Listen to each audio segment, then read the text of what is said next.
예, 우리 출애굽기 21장부터 함께 보고자 합니다. 잘 아시는 것처럼 하나님께서 그 사람을 준비하시고 준비가 다 되어졌을 때 하나님께서 그들을 불러내시기 전에 자신을 계시하시고 6월절 날 애굽에서 불러내셨죠. 그리고 이제 시내산에서 언약을 맺고 그 십계명을 말씀하셨는데 이 십계명 다음에 그 시행세칙이라 할 수 있습니다. 자세하게 이제 말씀하시는 것은 그 레위기에서 다 율법을 말씀하시는데 그 전에 간략하게 하신 말씀이 있습니다. 그것이 이제 21장부터 24장까지 쭉 나오는 내용들인데 중요한 것은 이 법이라고 하는 것은 약한 사람을 위해서 만든 것이 법입니다. 약자를 배려하기 위하여 만드신 것이니까 우리 같이 한번 그 법의 내용들을 쭉 살피면서 그 담겨있는 뜻이 또 무엇인지 확인하도록 하시겠습니다. 너가 백성 앞에서 세울 법규는 이러하다. 너가 히브리 종을 사면, 동족을 얘기하는 거죠. 그는 6해 동안 섬길 것이고 7째 해에는 몸가슴을 물지 말고 나가서 자유인이 될 수 있도록 하라 하고 부탁하십니다. 만일 그가 단신으로 왔으면 단신으로 그렇게 나갈 것이고 장가를 들었다면 그 아내도 그와 함께 나가려니와 만일 상전이 그에게 아내를 주어서 그 아내가 아들이나 딸을 낳았다고 한다면 그 아내와 그 자식들은 상전에게 속할 것이고 그는 단신으로 나갈 것이로되 만일 종이 분명히 말하기를 내가 상전과 내 처자를 사랑하니 나가서 자유인이 되지 않겠노라 그렇게 하면 상전이 그를 데리고 재판장에게로 그렇게 갈 것이고 또 그를 문이나 문술주 앞으로 데리고 가서 그것에다가 송곳으로 그 귀를 뚫을 것이라. 그는 종신토록 그 상전을 섬길 것이다. 그러니까 자유하든지 상전을 섬기든지 실제로 그 결정을 종이 한다는 거예요. 종이. 그리고 또 종이 결혼했을 때 상전이 이제 자기 여종을 부인으로 허락을 했다면 그 여종은 여전히 상전의 것이니까 그러면 여종은 데리고 나갈 수 없는 것처럼 그렇게 말씀하시죠. 그래서 정말 상전과 그리고 자기 부인을 사랑해서 계속 상전을 섬기겠다고 한다면 귀를 뚫어서 이제 거기 귀고리를 그렇게 달아주는 모양인데요. 그렇게 귀를 뚫는 것이 종신토록 종이 되겠다 하는 그 표가 되는 것입니다.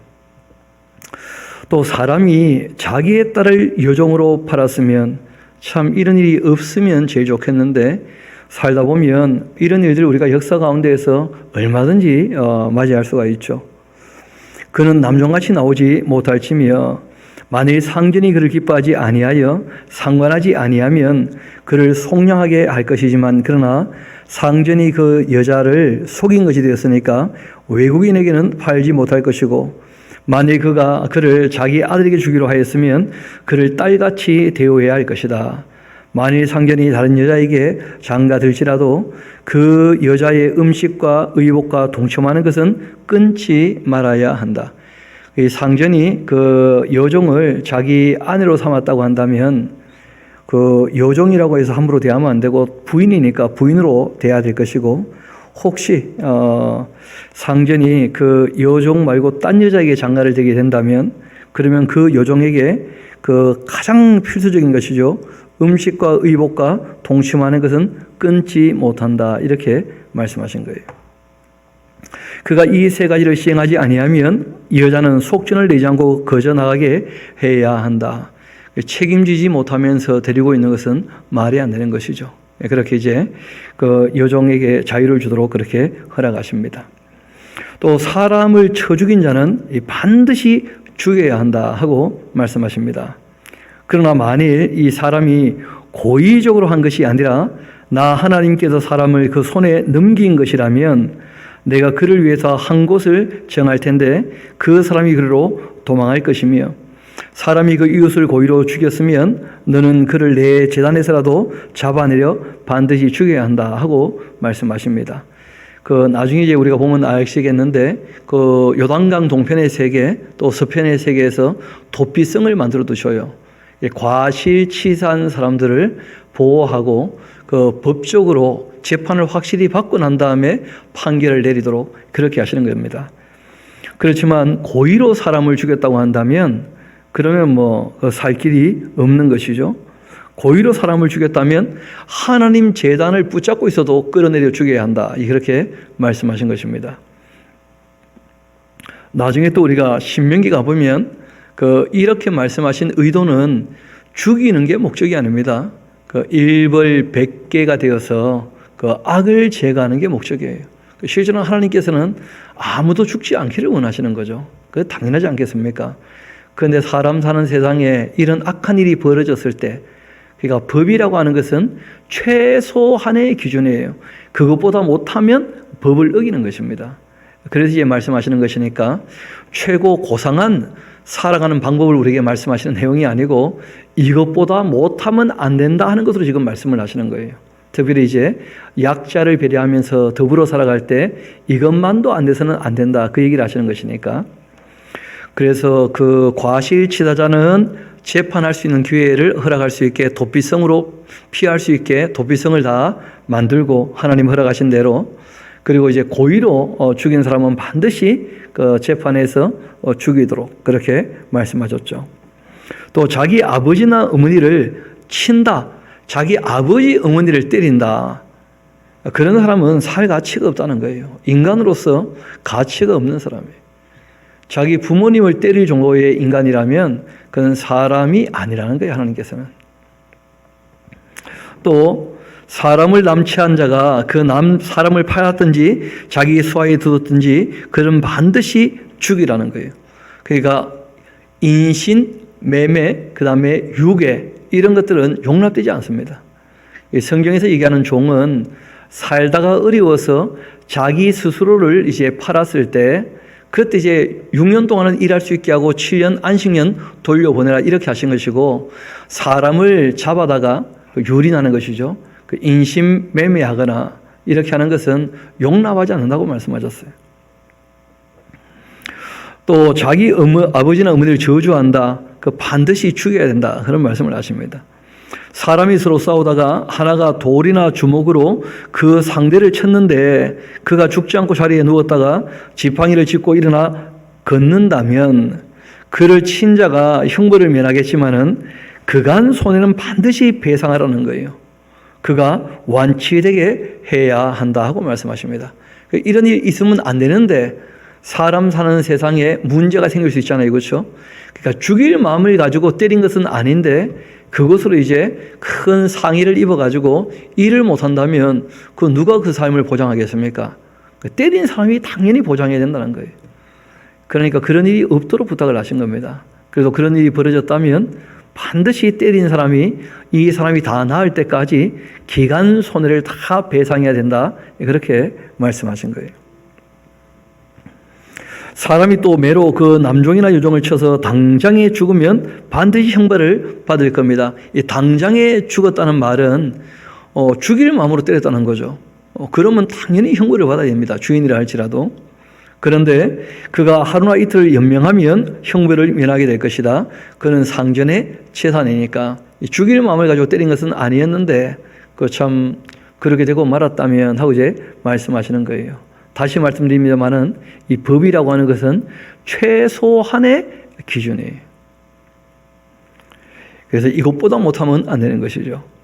사람이 또 서로 싸우다가 임신한 인을 쳐서 낙태하게 되었는데 그러나 다른 애가 없다면 그 남편의 청구대로 반드시 벌금을 내되 재판장의 판결을 따라 내일 것이고, 그러나 다른 애가 있다면 값되 생명은 생명으로, 눈은 눈으로, 이는 이로, 손은 손으로, 발은 발로, 된 것은 된 것으로, 상하게 한 것은 상함으로, 때린 것은 때림으로 갚아야 한다 하고 말씀하십니다.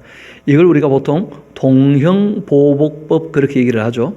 레오 탈레오 렉스라고 하는 왕의 법이라고 하는 법인데, 그러니까 판결은 일절 공정해야 한다라고 하는 것이 이 법의 원칙인 거예요. 이 법의 원칙이죠. 법 앞에 모든 사람은 공평하다는 것이죠. 그래서 모든 사람의 가치가 똑같으니까 공평해야 한다 하는 것과, 또 한 가지는 남에게 상해를 입히면 똑같은 일을 당한다는 거예요.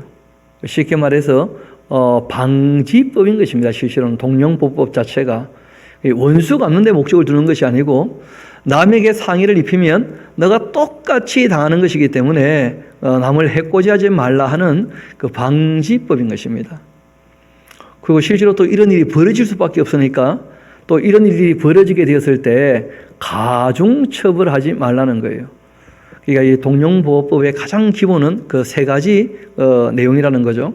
제일 먼저는 말씀드렸던 것처럼 똑같이 대하라는 거예요. 모든 사람의 가치는 똑같으니까 공평히 보이는 것이고, 두 번째는 방지를 위한 법 정신인 것이고, 세 번째는 가중처벌하지 않도록 딱 죄를 지은 만큼만 벌하도록 그렇게 규정이 되어 있는 것입니다.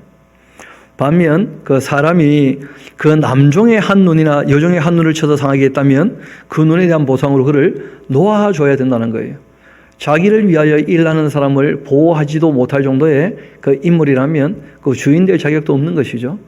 그러면 그 6년 동안 함께 일하게 두지 않고 반드시 바로 풀어주도록 그렇게 얘기를 했습니다. 똑같이 그 남종의 이나 여종의 일을 쳐도 빠뜨린다면 그 이에 대한 보상으로 그를 반드시 놓아줘야 합니다. 또 소가 남자나 여자를 받아 죽인다면 그런 미친 소는 반드시 돌로 쳐서 죽여야 됩니다. 그리고 그 고기는 먹지 말라는 거예요. 이 미친 소고기를 먹다가 미치는 수가 있죠, 그렇죠? 광우병 얘기 잘 기억이 나실 겁니다. 임자는 형벌을 면할 겁니다. 왜냐하면 소를 어떻게 통제할 수가 없잖아요. 그런데 문제는 소가 본래 받는 버릇이 있어가지고 남들이 다 주의를 줬는데 그 임자는 그로 말미암아 경고를 받았지만은 단속하지 아니하여 남를 막론하고 받아 죽였다면 그 소는 돌로 쳐 죽일 것이고 임자도 살인자와 똑같다는 거예요. 이런 것을 우리가 현대적으로 적용한다면 그 음주 운전 같은 것은 절대 안 되는 거죠. 아니 정신이 맑지 않은데 운전하면 사람들 많이 다치게 할 수 있지 않습니까? 그래서 절대 그런 일이 있지 않도록 또 자동차를 늘 정기적으로 정비하는 것도 굉장히 중요합니다. 왜냐하면 스스로가 문제가 있는 차인데도 끌고 다니다가 문제가 생겨버리면 누가 다치잖아요. 그런 일들 있지 않도록. 그래서 안전이라는 게 굉장히 중요합니다. 더불어 살아갈 때에는. 그래서 이 소를 이 당시에는 얘기했지만 현대적으로 이 의미를 우리가 이해를 한다면 그런 것이죠. 또 만일 그에게 속죄금을 부과하면 무릇 그 명령한 것을 생명의 대가로 내어야 한다.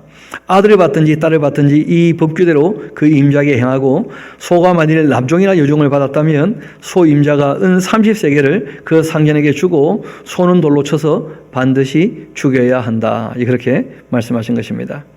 사람이 구덩이를 또 열어두거나 구덩이를 파고 덮지 않아가지고 소나 나귀가 거기 빠지게 되었다면 그 구덩이 주인이 잘 보상해서 짐승의 임자에게 돈을 주고 죽은 것은 그가 차지하라는 거예요. 그러니까 우리가 어떤 일을 할 때 뒷마무리도 굉장히 중요합니다. 뒷마무리 제대로 안 해가지고 이제 사건이 일어나게 되어지고 사고가 나면 반드시 거기에 대한 배상을 하라는 거예요. 변상을 하고. 그럼 너무나 당연한 얘기죠. 그래서 우리가 어떤 일을 할 때 반드시 뒤를 돌아보고 마무리까지 깔끔하게 잘 하도록 하는 것, 잘하는 것입니다.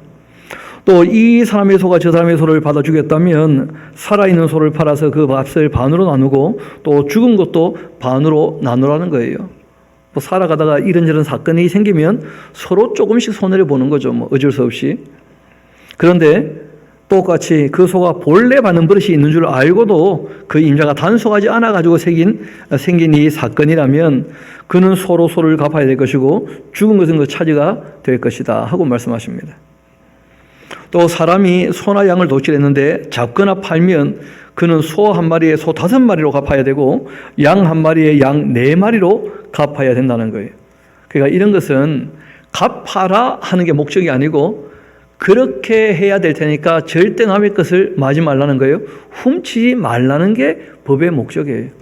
이 법이 있는 이유는 뭐냐면 법을 어길 만한 입장이 있는 사람들에게 법을 지키라고 법이 있는 것입니다. 그 법을 넘어버리면 그러면 큰 벌이 임한다는 거예요. 그러니까 절대 그 법을 넘지 말도록 그렇게 말씀을 하시는 것이죠. 또 도둑이 뚫고 들어오는 거 보고 그를 쳐 죽이면 피 흘린 죄가 없겠지만은 그러나 해 돋은 후에라면 그 피 흘린 죄가 있게 될 것이다. 도둑은 반드시 배상할 것이지만 그러나 배상할 것이 없으면 그 몸을 팔아서라도 그 도둑이란 것을 배상해야 한다. 자기를 방어하기 위하여 보호하기 위하여 어쩌다가 사람이 죽었다. 도둑놈이었는데 그 악을 행했으니까 뭐 그럼 어쩔 수 없는 것이겠죠. 그냥 뻔히 그 도둑이 도둑질을 하려고 왔다가 이게 아니구나 내가 잘못했다 해가지고 멈춰 섰는데 그 사람을 이제 때려가 죽게 만든다면 그는 안 되는 것이죠. 또 도둑질한 것이 살아서 그의 손에 있으면 소나 낙이나 양을 막론하고 갑죄를 배상해라. 잡아다 팔아먹었다면 그건 너무 나쁜 놈이니까 5배, 4배를 갚는 것이고 또 훔쳤는데 아직 손에 남아있다면 배를 변상하는 것이고 뭐 그런 것입니다. 또 사람이 밭에나 포도원에서 이 짐승을 먹이다가 자기 짐승을 놓아서 남의 밭에서 먹게 하면 자기 밭에 가장 좋은 것과 자기 포도원에 가장 좋은 것으로 그 배상해야 된다. 뭐 당연하죠.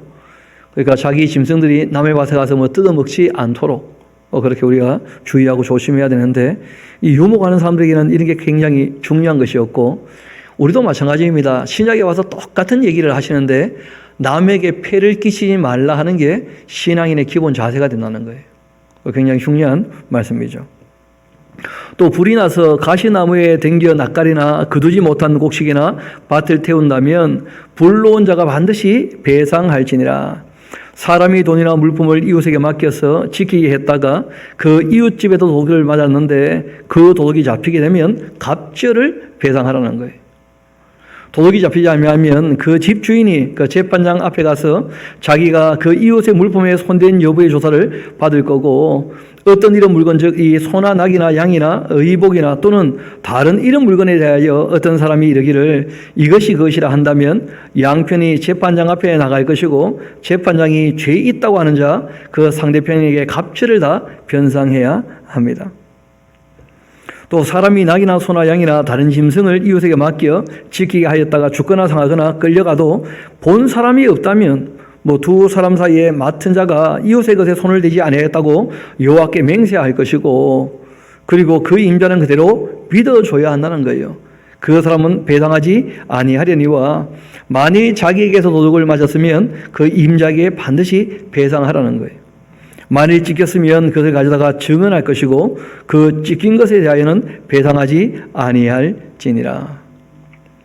사람이 다 판결할 수 없다는 것이죠. 모르는 일들도 있는 것이니까 그런 것은 서로 믿어주고 하나님의 판결이 있다는 것을 늘 인식하라 하고 말씀하셨습니다. 또 만일 이웃에게 빌려온 것이 그 임자와 함께 있지 아니할 때에 상하거나 죽으면 반드시 배상하려니와 그 임자가 그것과 함께 있었으면 배상하지 아니할지니라. 만일 새 낸 것이라면 그 새로 족하다 하고 말씀하셨죠. 또 사람이 약혼하지 아니한 처녀를 꿰어서 동침했다면 반드시 납폐금을 주고 아내로 삼아야 됩니다. 평생 책임지라는 거예요. 그런데 만일 그 처녀의 아버지가 딸을 그에게 주기를 거절한다면 그는 처녀에게 납폐금을 돈으로 반드시 내야 됩니다. 그러니까 남자가 여자를 어떻게 했는데 그 여자가 나 당신하고 살 수 없다. 당신 같은 남자가 어떻게 살겠냐 하면 그 여자의 몸에 손을 댔으니까 평생 책임을 지라는 거예요. 납폐금을 반드시 주라는 거예요. 무당은 살려둬서는 안 된다 하고 말씀하셨고 짐승과 행음하는 자 반드시 죽이라고 말씀하십니다.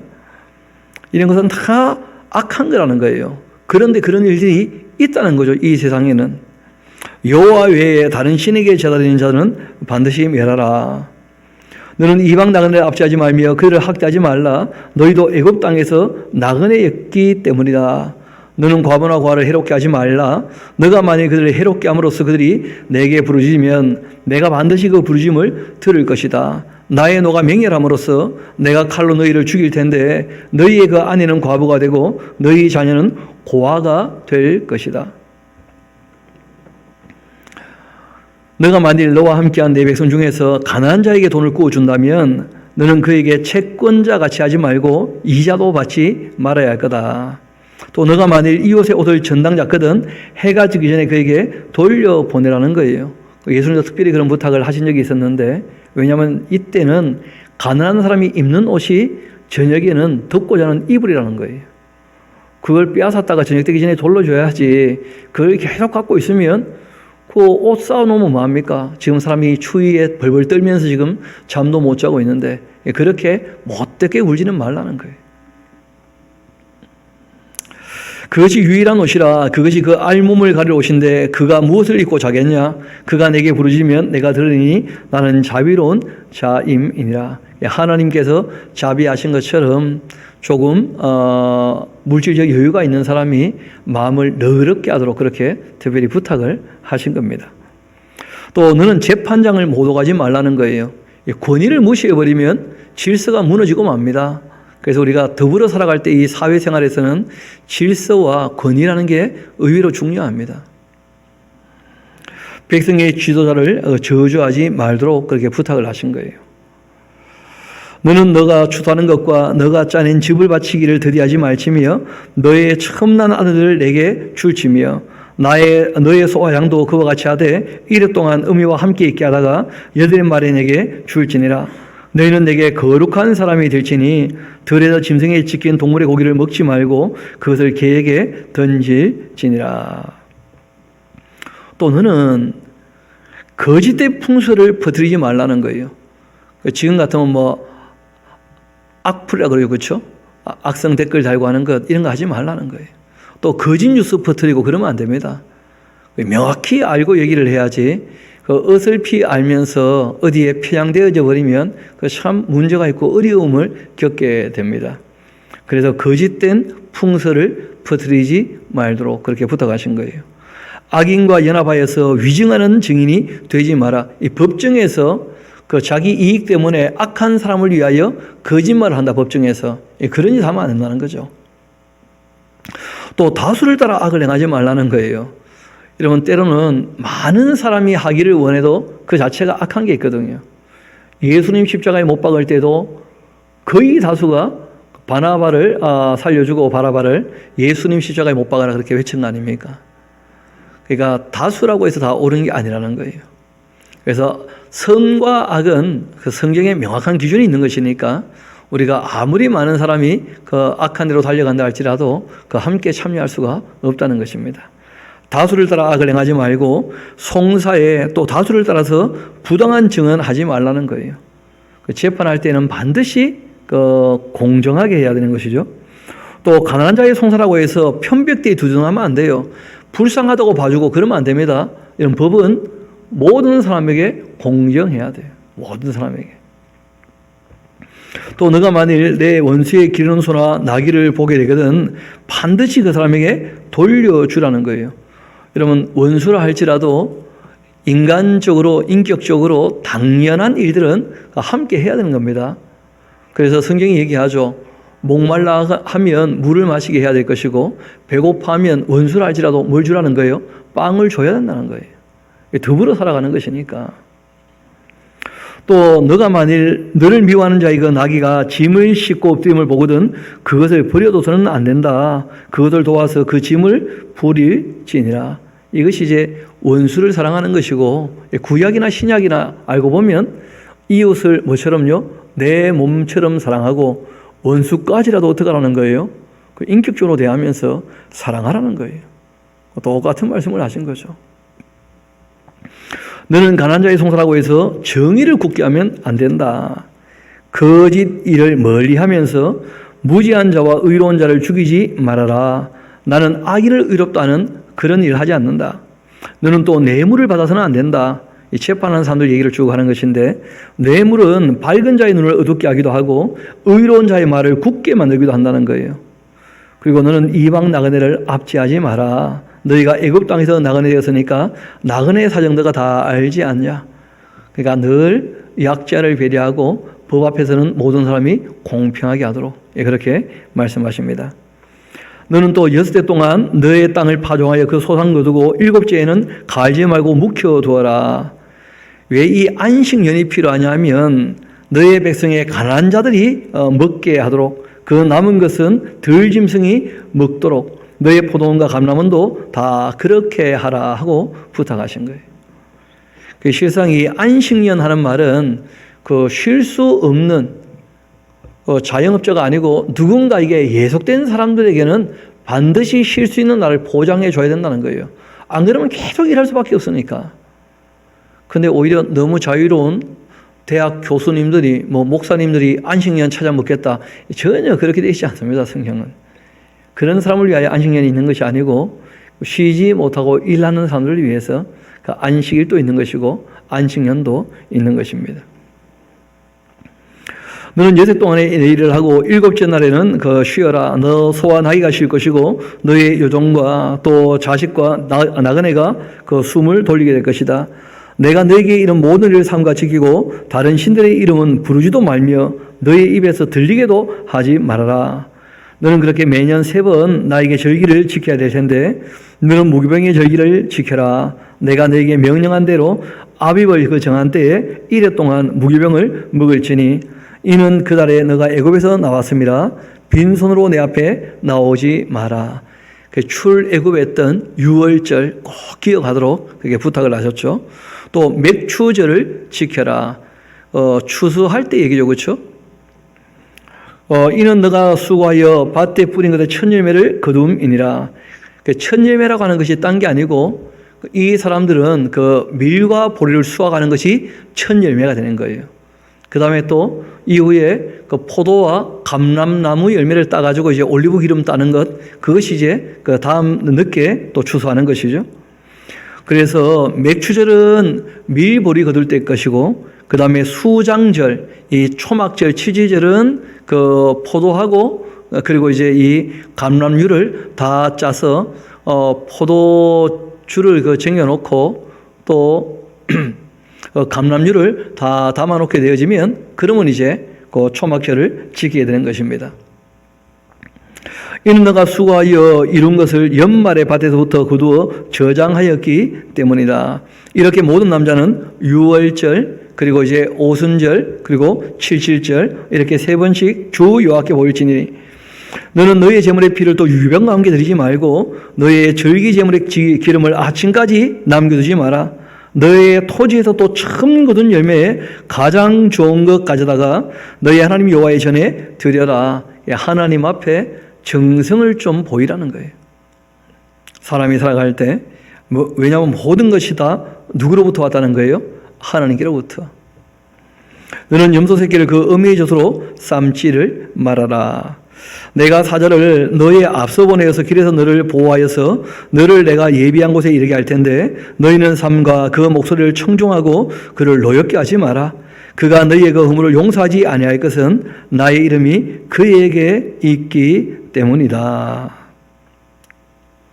또 내가 그 목소리를 잘 충용하고서 나의 모든 말대로 행한다면 내가 너의 원수에게 원수가 될 거고 너의 대적에게 대적이 될 것이다.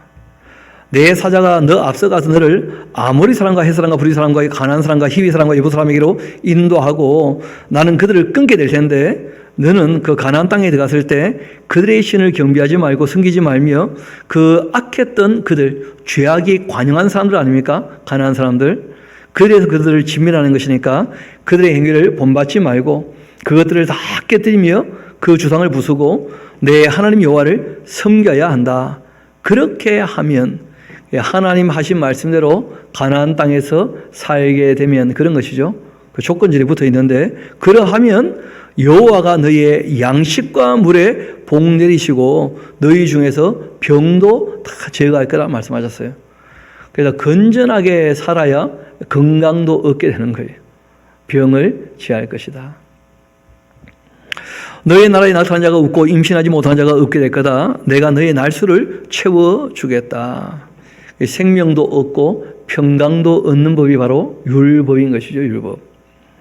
또 내가 내 위엄을 너희 앞서 보내어 너가 이를 곳의 모든 백성을 물리치고 너의 모든 원수들이 내게 등 돌려 도망하게 할 건데 적어도 가나안 땅에서 이 죄악이 관영한 사람을 진멸하는 이 전쟁은 하나님의 전쟁이에요.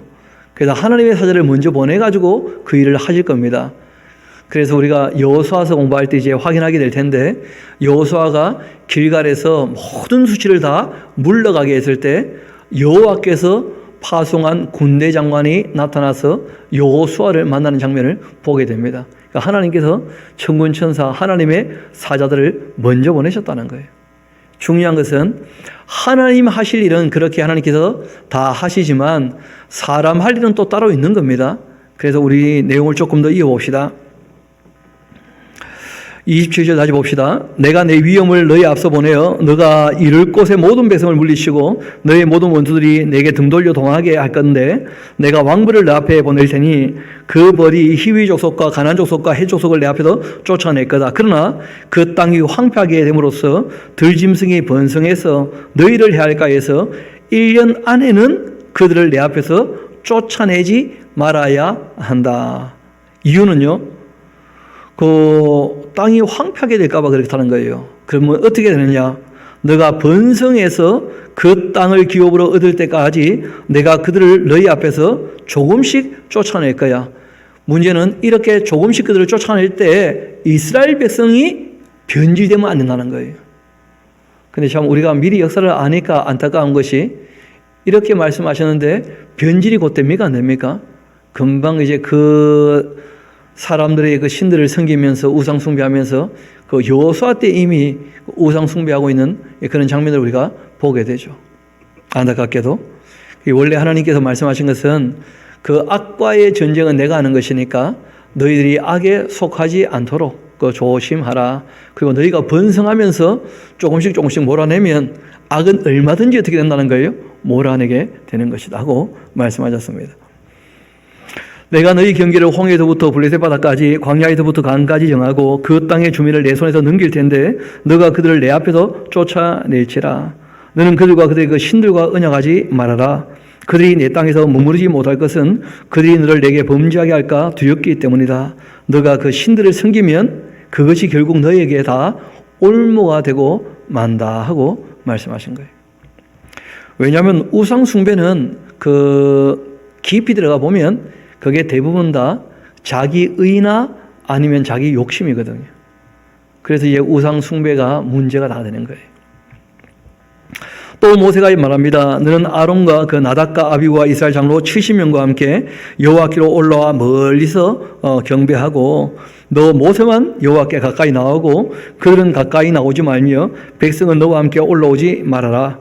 이 모세가 와서 여호와의 모든 말씀과 또 그의 모든 율례를 백성에게 전하며 그들이 한 소리로 응답합니다. 뭐라고 얘기를 했느냐 하면 이게 중요한 거죠. 여호와께서 말씀하신 그 모든 것을 우리가 준행할 것입니다 하고 약속을 했다는 거예요. 이 시내산 언약을 체결했던 것이거든요. 모세가 여호와의 모든 말씀을 기록하고 또 이른 아침에 일어나 사나리에 제단을 쌓고 이스라엘 12지파대로 12기둥 세우고 이스라엘 자손의 청년들을 보내어서 여호와께 이 소로 번제와 화목제를 드리게 하고 그리고 모세가 피 가지고는 반은 여러 양푼에 담고 반은 제단에 뿌렸습니다. 그리고 이제 언약서를 가져다가 백성에게 낭독을 해서 듣게 했다는 거예요. 그러니까 법전이 따로 있고요. 그 언약서가 따로 있는 거예요. 지금 여기서 봤던 대로 그 십계명과 함께 21장, 22장, 23장은 그 언약서 같은 거예요. 여기에 이제 먼저 기록한 대로 언약을 맺고 그러면 정말 이 언약서대로 구체적으로 어떻게 할 것인가? 그것이 그 레위기 법전이 되는 것이죠. 쉽게 말하면. 그래서 그때 중요한 것이 바로 피로 맺었다는데 언약을 다시 한번 봅시다. 7절 언약서를 가져다가 백성에게 낭독하여 듣게 했더니 그들이 말하죠. 여호와의 그 모든 말씀을 우리가 준행하겠습니다. 모세가 그 피를 가지고 백성에게 뿌리며 말합니다. 이는 여호와께서 이 모든 말씀에 대하여 너희와 세우신 언약의 피다 이렇게 얘기한 거예요. 여러분 이 베리트라고 하는 피로 맺는 언약이란 말은 무슨 말이냐면 언약을 지키지 않았을 때 누군가가 피를 흘린다는 거예요. 그러니까 목숨 걸고 지키기로 한 겁니다. 그런데 참 안타깝게도 이스라엘 백성들이 그러지 못했고 나중에 알고 보면 하나님 쪽에서 오히려 목숨을 내놓으신 거예요. 독생자를 이 땅에 보내신 것이죠. 그리고 이제 이 언약은 깨어지고 그 핏값을 갚았기 때문에 그래서 예수님 이후에 체결된 언약을 뭐라고 합니까? 그걸 새 언약이라고 해요. 새 언약. 그래서 옛 언약은 깨어지고 말았어요. 그래서 예수님께서 피 흘리신 겁니다. 그리고 이제 새로운 언약이 체결되게 되는 것이죠. 이 베리트하고 하는 이 언약의 피로 맺은 언약 꼭 기억하셔야 될 겁니다. 그래서 그 히브리서 기자가 그런 얘기하죠. 구약에서 이렇게 동물의 피로 맺은 언약을 지키지 않을 때에도 아주 이 이스라엘 역사를 보면 하나님께 아주 혹독하게 벌을 받았는데 그 하나님의 독생자의 피로 다시 언약을 맺었는데 그 언약을 가볍게 맺는다면 그 가볍게 여기고 지키지 않는다면 어찌 될 것인가 한번 생각을 해봐라. 그렇게 말씀하신 거예요. 모세와 아론과 나답과 아비후와 또 이스라엘 장로 70인이 올라가서 이스라엘 하나님을 봤는데 그 발 아래에는 총옥을 편도됐고 하늘같이 아주 깨끗했습니다. 하나님께서 이스라엘 자손들의 그 존귀한 자들과 존귀한 자들에게 손대지 않았고 그들은 하나님을 뵙고 먹고 마셨어요. 뭐 항상 그렇듯이 아주 중요한 약속을 체결하게 되면 함께 뭐 합니까? 먹고 마시는 거죠. 그래서 우리가 결혼 서약을 하면 어떻게 합니까? 함께 먹고 마시는 거예요. 요즘에는 코로나19 때문에 참 어렵게 되고 말았는데 실제로 아주 중요한 이 약속을 체결하면 함께 사람들이 먹고 마시는 이유가 있습니다. 여기서 함께 먹어놓고 딴 말 하면 안 돼요. 그렇죠? 다 약속에 뭐가 되는 것이니까요. 증인이 되는 것이니까. 이렇게 여호와께서 모세에게 이르시되 너는 산에 올라서 내게로 와서 거기에 있으라. 너가 그들을 가르치도록 내가 율법과 계명을 친히 기록한 돌판을 너에게 주겠다. 그렇게 말씀하셨습니다. 모세가 그의 부하 여호수아와 함께 일어나서 모세가 하나님의 산에 올라가며 장로들에게 말합니다. 너희는 여기서 우리가 너희에게로 돌아오기까지 기다리라. 이 아론과 훌이 너희와 함께 할 텐데 무릇 일이 있는 자는 그들에게로 나아갈지니라. 그렇게 얘기하고서 이 모세가 산에 오르니까 구름이 산을 덮어버린 겁니다. 여호와의 그 영광이 신의 산 위에 머물러 있었고 구름이 여태 동안 산을 가렸는데 일곱째 날 이 여호와께서 구름 가운데서 모세를 부르셨죠. 그러니까 모세도 올라가서 6일 동안 아무런 음성도 없었으니까 아니 물도 없고 먹을 것도 없는데 또 캄캄한데 뭐 모세가 6일 동안 뭘 했는지 모르겠어요. 참 큰 시험이 되지 않았나 싶기도 해요. 그런데 하나님께서 말씀한다고 하셨으니까 말씀하실 때까지 기다릴 줄 알아야 돼요. 그러자 이게 일곱째 날 말씀하신 것이죠. 그 말씀하신 내용은 딴 게 아닙니다.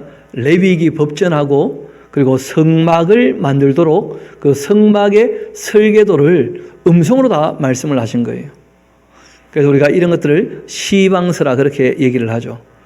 그런데 잘 아시는 대로 성막이라는 것을 보면 참 재미있는 것이 그 뜰이 있고 뜰 안에 성소가 있지 않습니까? 성소가 두 개로 나누어져 있죠. 그렇죠?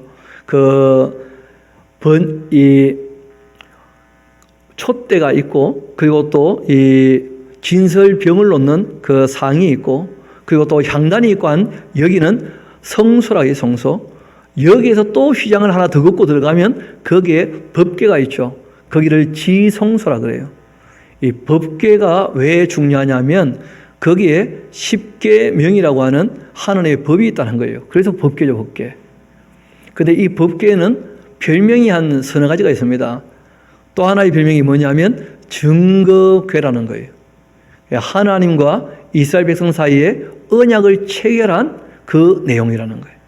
그 증거하는 그 궤예요.